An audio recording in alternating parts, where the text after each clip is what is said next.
Katie from Nerd Church here, and I wanted to make this quick video to talk about one of the things that didn't happen as the result of Pope Francis, and that is the canonization of Carlo Acutis, or rather the delay in the canonization of Carlo Acutis.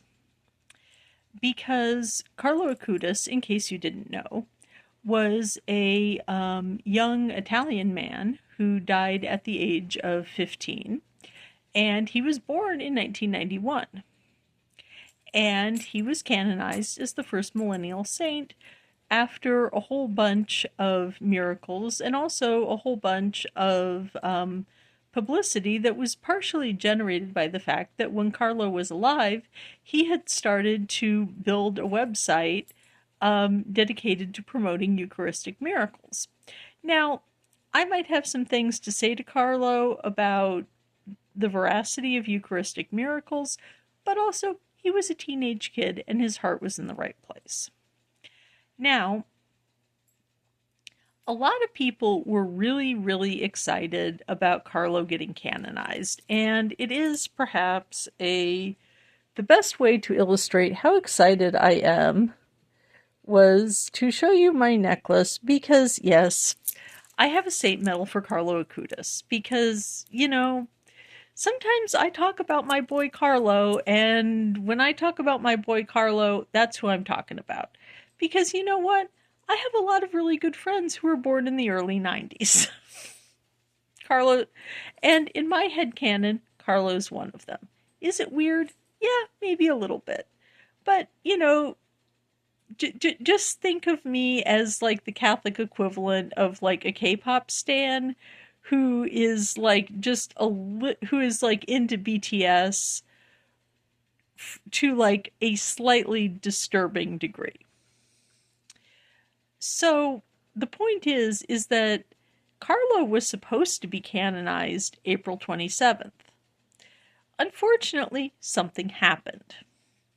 And the thing that happened was that Pope Francis died on Easter Monday, and little things like, say, canonization masses were not part of the necessary running of the church, which meant that his canonization mass had to be canceled and rescheduled, and in fact didn't happen until September 7th.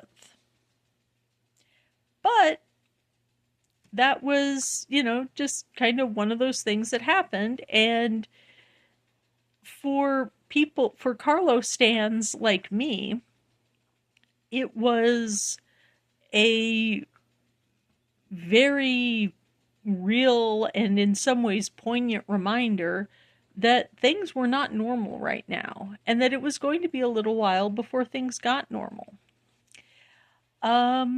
And, you know, by the time the 27th rolled around and the 28th rolled around, we were starting to get an idea of who might be the next pope. But we didn't know what was going to happen, and we didn't even know when somebody who it had already been decided that he was going to be canonized, right?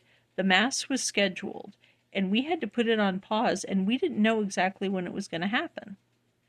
And that's an illustration of just how not normal things are in the Sede Vacans period when there's no pope.